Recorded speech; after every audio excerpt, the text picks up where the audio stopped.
For this project, you'll need Easter Bunny picks of any color, plain wooden boxes, paint color of your choice, and a sponge brush, as well as a hot glue gun and hot glue gun sticks.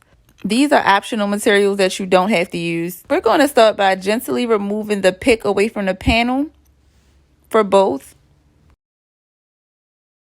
We're going to sit the panels to the side and let's paint.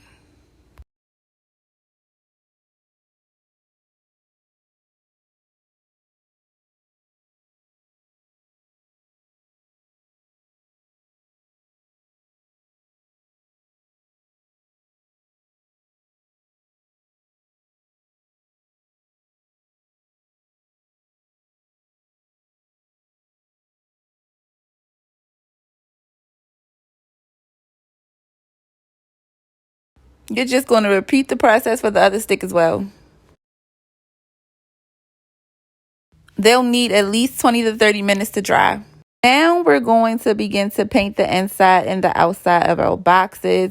I am using black paint, which means I'm only going to use one coat. If you're using a lighter color, then you'll probably have to do multiple coats, but I'm only using one. And this step is repeated for all 3 boxes.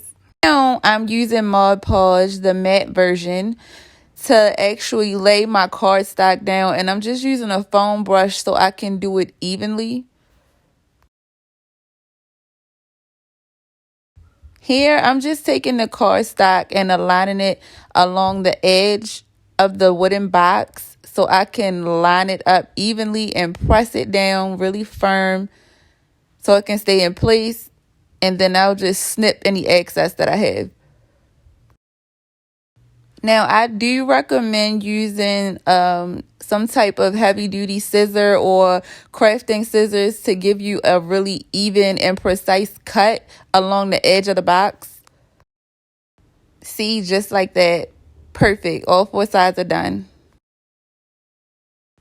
Now we're on to the next box. For this box, the process is going to be the exact same. So I'm not going to talk. I'm just going to let you watch.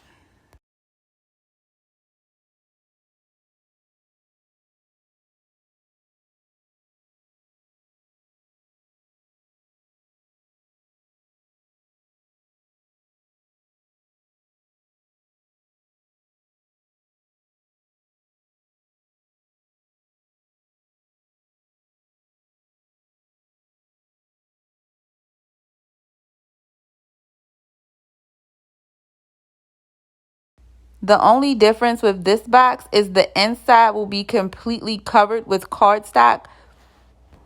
So that's why you see me actually using the Mod Podge to coat the inside and the edges of it, so I can easily just lay the cardstock on the inside. And please do not freak out. The Mod Podge goes in white, but it dries clear. So after you let it dry for about 24 hours, you will not even be able to recognize that there was Mod Podge inside of the box.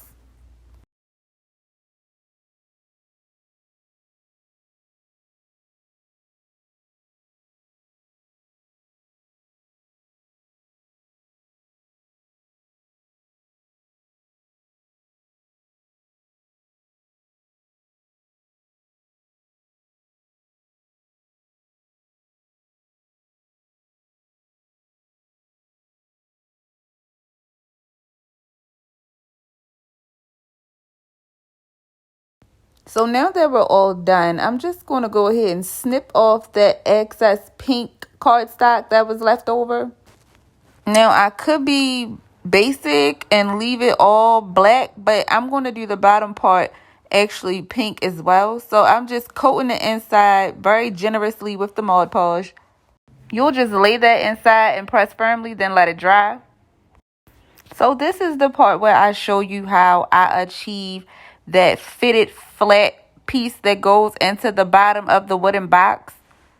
Cut, place, push. All 3 boxes are now done, and how cute are they? This ragged part will be facing inward, so don't worry about it. I'm using hot glue, so if you're under the age of 13, please grab an adult. You don't need a lot of hot glue, but I'm placing them in the middle of the handle. That's what I use as a guide. Now the other side. And remember, you don't need a lot of hot glue. Now, if you've been following the steps correctly, this is what you should have. It should look exactly like this.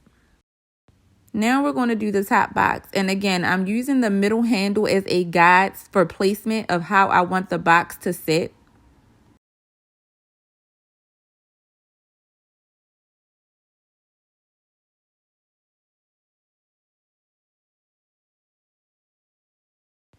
Now we'll place the middle box, which is my favorite, by the way. It's the colors for me.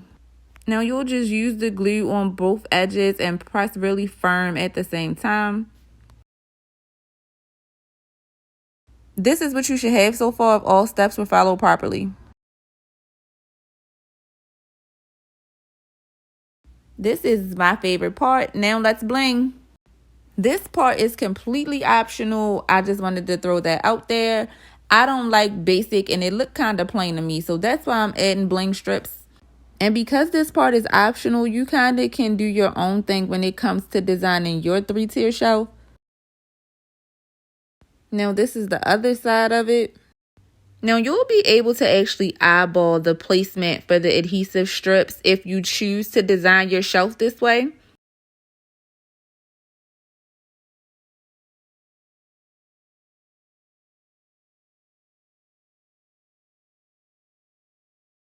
Now I'm going to place one more single strip across the middle box, just so it's not plain. And this is the finished project. I would like to thank you guys for watching. Please like, comment, and subscribe. And with that being said, I will catch you guys in the next video, and I'll craft with you later. Bye.